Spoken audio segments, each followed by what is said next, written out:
I still remember that morning like it just happened. A private hangar outside Denver Air smelling like jet fuel and coffee, and me on my knees wiping fingerprints off a glass door. 2 years of doing that job, head down, smile polite. You learn to tune out the rich men's jokes, the little digs about your hair, your accent, your skin, but some words still find their way in. That day, Bradley Monroe, the kind of millionaire who's never touched a broom in his life, leaned against his shiny Gulfstream with a circle of partners and smirked. "Fly this plane, and I'll marry you," he said loud enough to echo. They laughed like kids around a bonfire. I looked up from my rag eyes, meeting his for a second. He pointed at me like I was a circus act. Bet 1,000 she doesn't even know where the ignition is. More laughter, champagne flutes clinking. My palms went damp. 2 years in that hangar. 2 years watching jets come and go. 2 years swallowing my pride so my 10-year-old son Mateo could breathe with his inhaler. I almost walked away. But something in his voice, that special mix of entitlement and cruelty, hit a nerve I hadn't felt in a long time. I stood, wiped my hands on my coveralls, and walked over. "Yes, Mr. Monroe," I said, keeping my voice flat. He grinned. "We were talking about natural talent for aviation," he said, gesturing to his friends. "Ever been in a cockpit?" Once I replied. That was all. I didn't mention the 12 years of combat missions, the medals folded in a box under my bed, the smell of desert dust and hydraulic fluid still trapped in my memory. Bradley's eyebrows shot up. Once he repeated for the crowd. "Perfect. Here's the deal. You fly my jet to Seattle and back without killing me, and..." He paused for effect. "You're out of this job. We'll pay for your college, maybe even put your picture on the wall." His buddies roared. It was entertainment to them, a lunchtime show before their next meeting. I should have said no, but instead I heard myself say, "Calm as a priest at a funeral, I accept." The laughter died. Someone dropped their phone. Bradley blinked like he'd misheard me. "What, I accept your proposal," I said. "When do we leave?" There was a flicker in his eyes, the first tremor of doubt, but he doubled down. "Right now. My friends will watch from the VIP box. You crash my plane, you're gone forever. You get it off the ground. Maybe I'll cover your son's school." As he reached for his phone to record, I slipped back into a rhythm I hadn't used in years. My hands moved without thinking, running pre-flight checks, scanning the jet's skin like a doctor palpating for a pulse. Tommy Vega, the head mechanic and a Navy vet, stood off to the side, wiping his own hands on a rag. I saw his expression shift from boredom to curiosity to something close to awe. "Bradley," he muttered, "she's not just pushing buttons. She knows what she's doing." Bradley rolled his eyes. "Tommy, she cleans windows." Inside the cockpit, the world went quiet. The dials, the smell, the weight of the yoke under my palm. It was like stepping back into my old skin. "Denver Executive Tower," I said into the headset. "This is Golf Alpha 427 requesting clearance for takeoff, tactical profile to Seattle." Static, then a voice. "Golf Alpha 427 clearance granted, runway 28, left wind from the west at 12 knots. Good luck, Captain." That word "captain" cut through the hangar like a blade. Bradley's friends stared at each other. "Did they just call her Captain?" one of them asked. Lisa, a young engineer who'd been quietly watching, pulled out her phone, scrolling furiously. "Oh my God," she whispered. "Her name's Captain Maya Alvarez. Air Force. 3 combat tours. She flew F-16s. Bradley went pale but tried to laugh it off. "She's bluffing." The engines roared to life under my hands, a deep, steady thrum. Every movement I made was muscle memory flaps, trim's hydraulic pressure. Tommy pressed his palm to the glass. He'd seen pilots do this 1,000 times, but never with this kind of precision. I taxied toward the runway. Bradley hovered by the cockpit door, cell phone still rolling, but his smirk fading. "Enough of this," he hissed through the crack. "Turn it off. This isn't funny anymore." I met his eyes through the glass and smiled.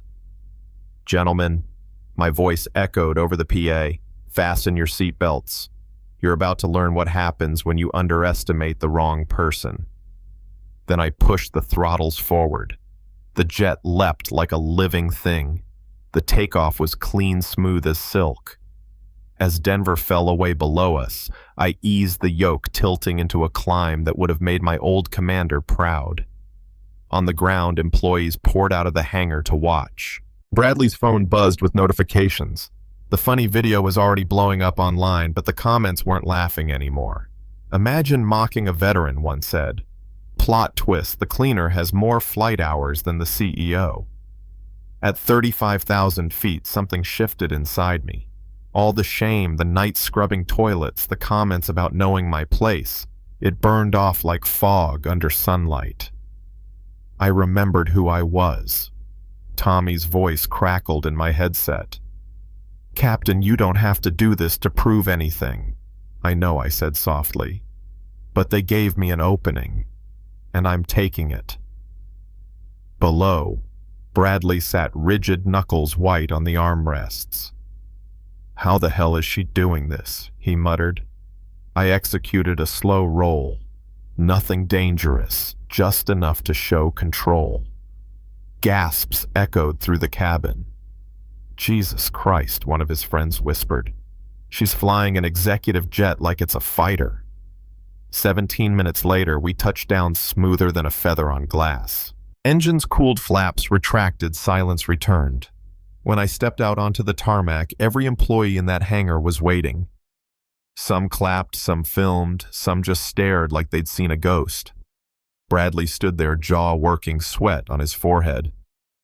I didn't know," he stammered. "No," I said, looking him in the eye. "You didn't care." The video kept spreading. By sunrise the next day, veterans groups were posting. My service record pilots were calling for boycotts. Hashtags were trending. Customers canceled contracts. Investors fled.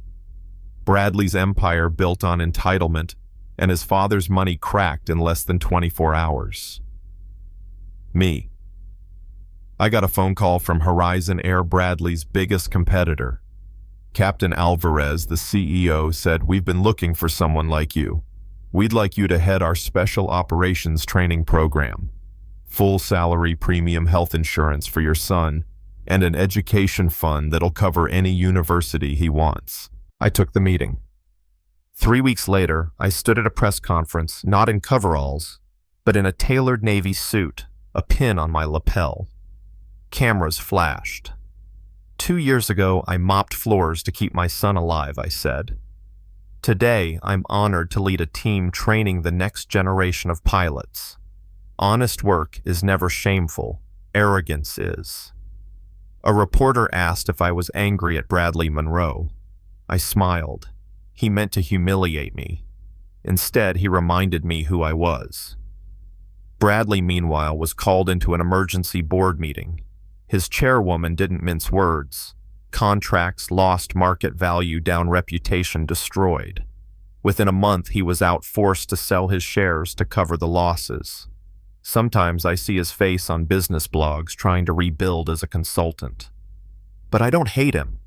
In a twisted way, he gave me back my wings. Now, when I look at Mateo Inhaler finally replaced by real treatment, I know he'll grow up in a world where his mother proved something powerful. Competence and character don't have a color or a uniform. And here's the thing I tell people when they ask about it on podcasts or in airports. The best revenge isn't to destroy the ones who doubted you. It's to build something they could never imagine. Bradley tried to diminish me. Instead, he elevated me. I want you listening right now to think about all the times you've been underestimated, or the times you've underestimated someone else. What if the janitor in your building is a retired engineer? What if the woman wiping tables at your cafe once commanded a team of surgeons or pilots or soldiers? Tell me in the comments, have you ever witnessed a moment where someone you thought was just a worker revealed a hidden greatness? Do you think our society judges too quickly based on appearances, titles, or uniforms? I read every story you leave here, and I want to know. Because at the end of the day, this isn't just my story. It's about all of us who've been laughed at, written off, pushed aside, and then took the controls and showed the world exactly who we are.